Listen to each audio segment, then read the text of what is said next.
Et juste avant de commencer la présentation de la team, je tiens à vous dire, mesdames et messieurs, que je suis round 12 du Black and White SSNL. Alors certes, je suis en loser bracket, mais je suis round 12. Donc let's fucking go, ça veut littéralement dire que je suis top 8 en fait, littéralement. Donc let's fucking go, mesdames et messieurs, je suis l'homme le plus heureux du monde à l'heure actuelle. Donc ouais, c'est trop bien, c'est génial. Alors, du coup, je vais mettre en pause, et je reviens tout de suite. Ce que j'ai oublié de dire, bien sûr, c'est que n'hésitez pas à aller like le post. C'est très important. Vous savez l'importance. Le gros forceur, tu sais. Bon, aujourd'hui, le thème du jour, c'est Frostlass, tout simplement. Parce que...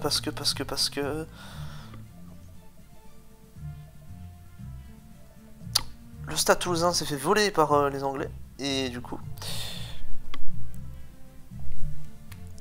j'avais envie de déverser ma haine.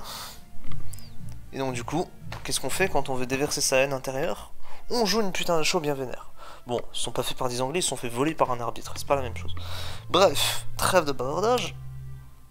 Voilà. Une bonne petite team là. J'avais envie de tenter une approche avec Anitran, mais avec un deuxième, sans avoir un deuxième ghost. C'est-à-dire que, en fait, si l'oppo vous ramène Starmie, en gros, vous pouvez forfait la game. Donc voilà. En gros, l'idée c'est que vous allez jouer un Itran Shukaberry avec Will-O-Wisp. C'est-à-dire que tous les grands ou tous les mecs qui ont. Tous les trucs qui ont EQ comme coverage, vous allez les niquer. Et si vous ne missez pas Will-O-Wisp, bah vous êtes très content. Parce que ça signifie que, la plupart des trucs qui vont être burn en fait, bah, ça va être des free setup pour Tar ou Gyarados. C'est-à-dire par exemple, vous allez burn un Swampert, qui va en profiter? Tar, Gyara. Vous allez burn un Gliscor, qui va en profiter? Tyranitar. Vous allez burn un Hippowdon, qui va en profiter? Tyranitar. Etc. Donc j'avais envie d'avoir une petite synergie comme ça. Et en plus, Itran il peut venir assez facilement sur Tar pour le burn en plus. Il a les rocks. Parce que je rappelle que Frostlass ça invite très facilement Tyranitar.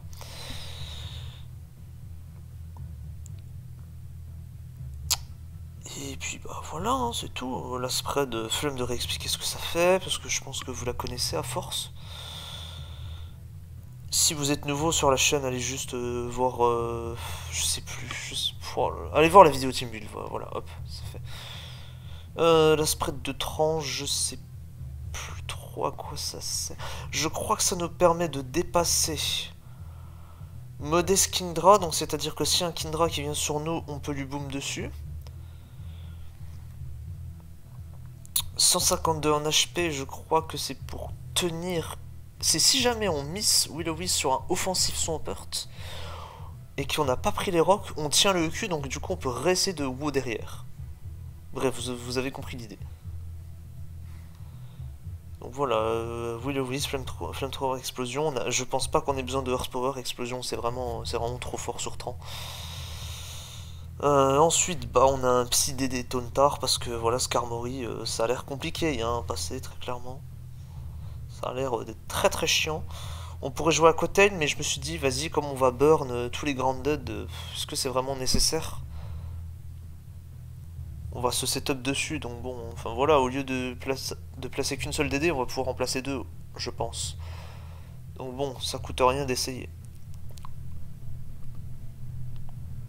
Shuffle parce qu'on se fait enculer par Loom, tout simplement. Ensuite, un Gyarados Slumberry parce que je trouve que la team est assez faible à part Aspam, et puis bah, c'est bien pour une Fernape. Puis même, c'est un bon typing en général. Enfin, j'avais envie de mettre un deuxième setup aussi. C'est peut-être le Pokémon le plus discutable, mais voilà, là j'aime bien. J'aime bien Gyarados ici. Ensuite, on a notre Flygon, notre 280 gon. El Famoso 280 gon. Voilà, avec Draco, EQ, Fire Blast, Outrage, vu qu'on joue une HO, hein, 280 gon est parfait ici. Il va pressure tout ce qui est Clef, voilà, tout ce qui est corps de stall, voilà, il va le pressure.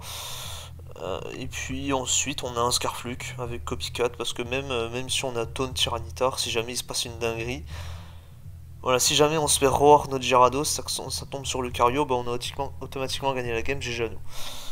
Et puis c'est utile, ça revenge kill plein de trucs parce que la team est quand même assez weak à chaud. Donc voilà, le Lucario est parfait ici. Voilà, le set le plus discutable c'est vraiment lui, je pense que c'est le plus discutable. Vas-y, je pense que c'est fine. Peut-être un truc avec Bounce ou Double Edge peut être mieux, mais bon. Moins, quoi. Hein. Vous pouvez vous barrer de la game si vous facez Starmie. Voilà, chose très importante. Vous vous barrez de la game si vous facez Starmie. Et si vous facez un Latias qui a 330 de speed, genre, voilà. Avec T-Way. Là, vous pouvez vous barrer de la game. Genre, genre voilà. T-Bolt, Ice Beam, T-Wave. Genre, voilà, vous pouvez vous barrer. En vrai, peut-être que Tar peut essayer de faire quelque chose, mais voilà, compliqué. On peut même pas se setup dessus. Voilà, c'est complexe. Voilà, petite team rapide. À voir ce que ça donne. J'essaierai de l'utiliser pour le Global Championship. Bref, allez voir la vidéo Global Championship que j'ai sortie. Allez like mon post. Et puis, surtout, rendez-vous demain pour la prochaine team. Adios.